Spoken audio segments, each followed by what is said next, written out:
Hi everyone, welcome to a new episode. We're going to talk about it. We're going to talk about what's been happening with all of the different kinds of markets.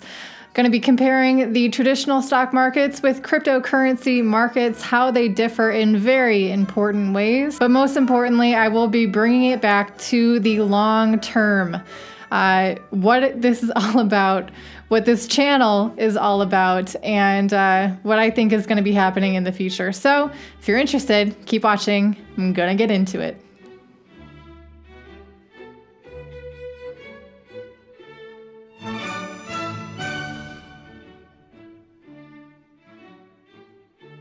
Okay, so first of all, I want to address market manipulation. It is something that has run amok, certainly in the cryptocurrency space. If you don't believe me, or if you want to learn more about it, go ahead and check out the little series. I think I did about 3 videos spotlighting market manipulation within the cryptocurrency markets, the different ways that it is very possible for people, even with a very little amount of money, for small cap coins, and of course also whales with deep pockets, how they are able to affect the price of cryptocurrencies like Bitcoin and like other cryptocurrencies as well. You can find links to those videos down below in the video description, as well as up here in the upper right-hand corner. Now, it is needed to be put out there that, of course, there is market manipulation found in the cryptocurrency markets. But when I say something like cryptocurrency markets are still a free market, this is what I'm talking about, comparing it to traditional markets like, for example, the US stock market, and how that is actively manipulated by things like the Federal Reserve, what they do, and really the implications of those actions and how many people are directly and pretty much forcibly affected by those decisions. Now, of course, anyone who is out to manipulate any kind of a market or manipulate anyone or anything for whatever reason, they're doing it to look out for their own self-interest. And in the case of the Federal Reserve and the US stock markets, this is done by their insane and aggressive, seemingly infinite amount of money printing that is done specifically to prop up the stock market. Just the other day, the Federal Reserve announced that they would be pledging to print $1.5 trillion in an effort to inject that into the stock market to try and keep it from collapsing. For those of you who are maybe having a little bit of trouble understanding what even $1 trillion is, here's a video that shows what $1 billion is, and then I'll let your imagination go from there on what a trillion or $1.5 trillion would be. The scale of $1 billion is really crazy. So let's say 1 grain of rice is equivalent to 100K, and 10 grains of rice would be then $1 million. Well, how much is $1 billion? That is $1 billion, where each grain of rice is worth 100K. Look how much rice this is, guys. That's crazy. I just bought you like a Lamborghini right here, and I didn't even notice it was gone.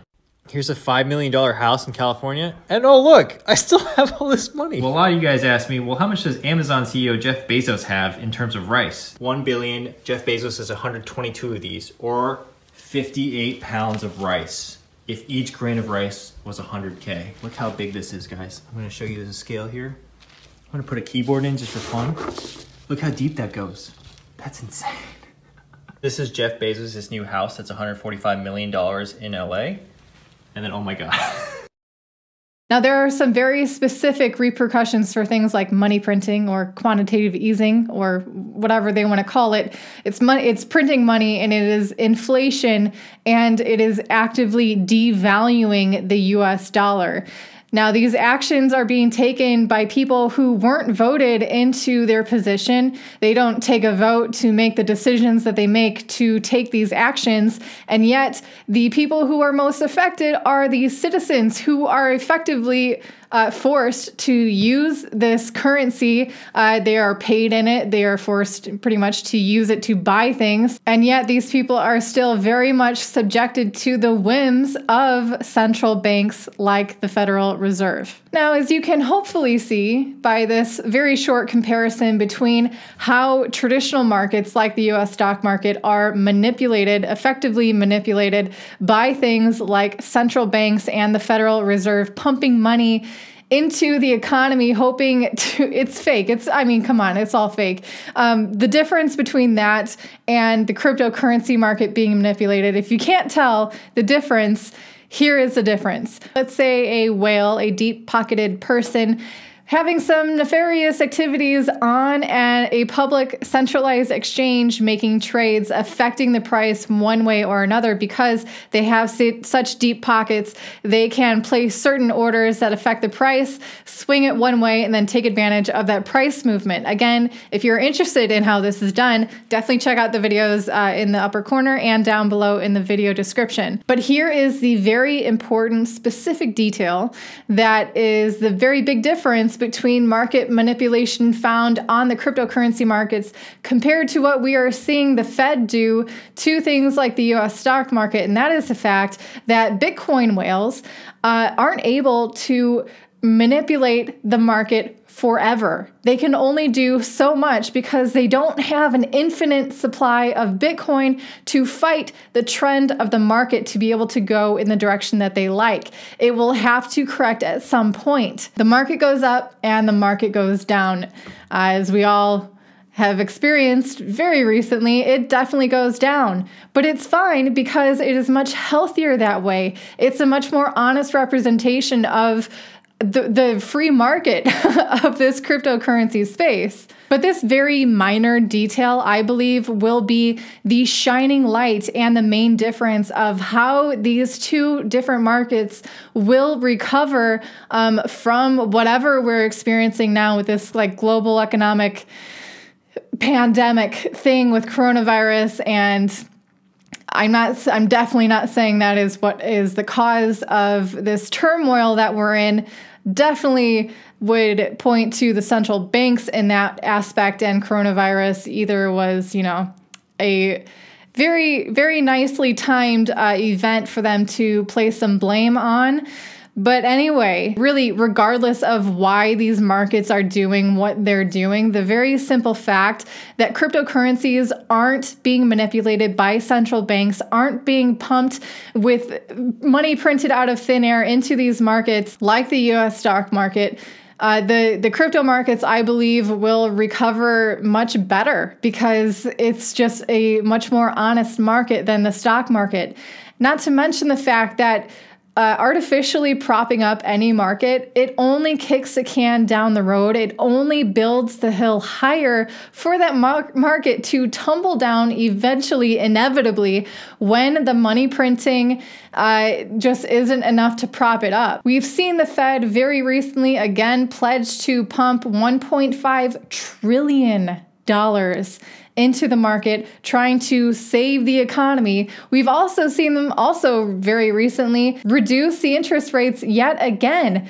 They have so little wiggle room to try and keep saving artificially the market rather than letting it do what it needs to do to grow again. It's something that hasn't happened even since 2008. Yes, that was bad, but it was still a lot of bailouts happened, and who knows if that will happen again. Probably. But before I get too far off topic here, we should all be very thankful that the autonomy of this cryptocurrency space goes against everything that keeps those central bankers alive. Thank goodness that central bankers hate crypto. Thank goodness they don't want to prop it up to continue its existence.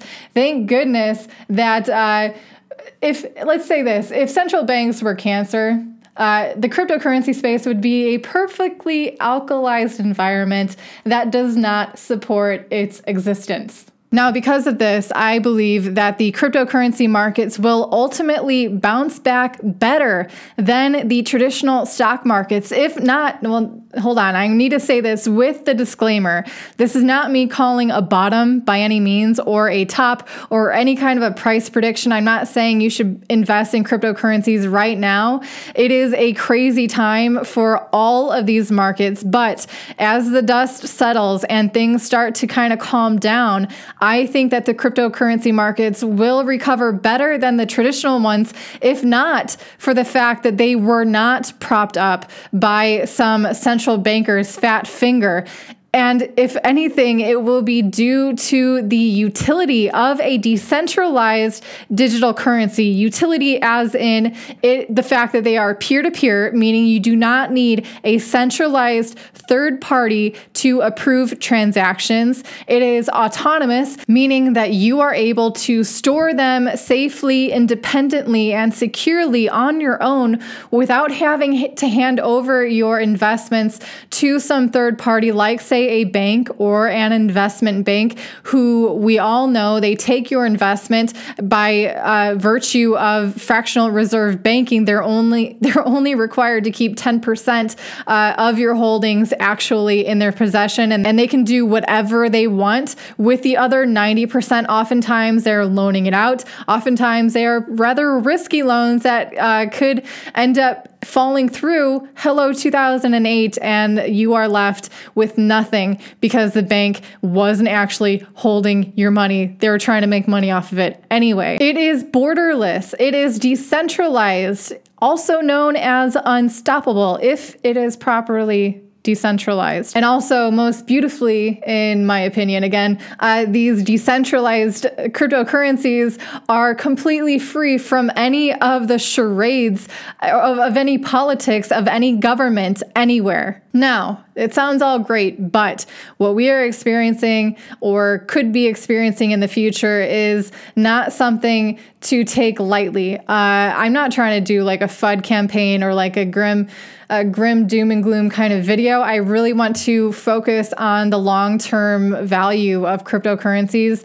But that being said, the cryptocurrency market is definitely still very young and perceivably volatile compared to things like the traditional stock markets and other fiat currencies. And so because of that, they are perceived as a risky investment by most people. And when times like this come around, the kind of drops that we're seeing in markets all over the world, people tend to take their money out of what they consider to be a risky investment. Now, cryptocurrencies, if you're looking at them with a short-term investment plan, risky is definitely right. Trying to time that market right, good luck. It is not something that very many people have mastered. And so that is why I definitely choose to participate in this crypto market the way that I do. I speak about my actions pretty regularly, especially on Twitter, dollar cost averaging, hello, and also focusing on the long term definitely helps to keep, management on stress levels, especially with the kind of movements that we have been seeing the past week, especially last night and even today still. And it is these attributes that I just said that I believe will age very well in the long term and will continue to prove itself over time. So when times get tough, just like the potential that we are seeing for a global economic recession, perhaps a depression, people tend to get very conservative, of course, out of necessity. And for many, that will mean moving out of their investments of cryptocurrencies, which is obviously what we are seeing now, and into investments that they consider to be far less speculative. The thing is, if heaven forbid we should ever see things get really bad, like I'm talking negative interest rates, a credit freeze, runs on the bank, where things are really getting hairy, people might start speculating on things like the health of their fiat currency, or even the health of their bonds, what is considered to be the safest investment if it is relying on a government whose economy is crumbling because they've been kicking the can down the road so long. The can doesn't really even resemble a can anymore. I should not be laughing. People are going to be speculating on things like the health of their own fiat currency. And they will be relying very heavily on their trust of their government and respective central banks. But to know that there exists now a trustless, decentralized network that is completely devoid of these smoke and mirrors and, again, charades of these governments and their economic policies and the central banks and their fat fingers and their $1.5 trillion pledge of injection into the economy, it might very well seem far less risky. And the real use case of this cryptocurrency space will finally be able to show its true colors. Now, this won't be the first time that an economic crisis like this has hit, certainly, but it is the very first time something like this has hit, while at the same time, a kind of free, kind of decentralized system, Plan B, will you exist at the same time? I'm talking about Bitcoin and other cryptocurrencies. And because of this, whichever way these markets go, whichever way people decide to invest their money, a great many things will be tested. Like, for example, again, the general public's trust in their respective governments and fiat currencies. And if it gets so bad that people, the general public, are willing to take refuge in something like the cryptocurrency market, which in their opinion is still so new and so risky, but still the cornerstones of this cryptocurrency market and how it is different from the traditional markets, from traditional fiat currencies, if that is enough to push them into the cryptocurrency markets, finally, hello, welcome. Anyway, you better believe that those cryptocurrencies and their respective networks will be tested to the brink. It has been a relatively quiet, 2.5 years, 2 years in this cryptocurrency space since the last huge run up in price. I am definitely not saying that that is going to happen anytime soon, but anyway, if for whatever reason people start really, really pouring into this cryptocurrency space because obviously something horrible had to have happened within the traditional markets for the general public to see cryptocurrency as a light, because let's just be honest, they're not exactly any early adopters out there. Anyway, those cryptocurrencies and their networks will be tested. They will finally have to put up or shut up or shut down. Really, there's so many people talking in this cryptocurrency space over, what they're building. Their project is so great, yada, yada. It's faster than this. It's cheaper than that.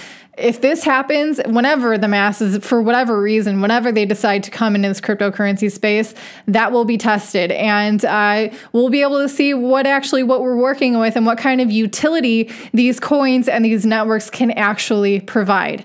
Now, this also applies to things like wallet providers and definitely to exchanges, because those are the centralized bottlenecks of the entry and exit from this cryptocurrency space. So those are all things to pay attention to and to try to get a better understanding of, and to prepare yourself, if you're still participating in this cryptocurrency space.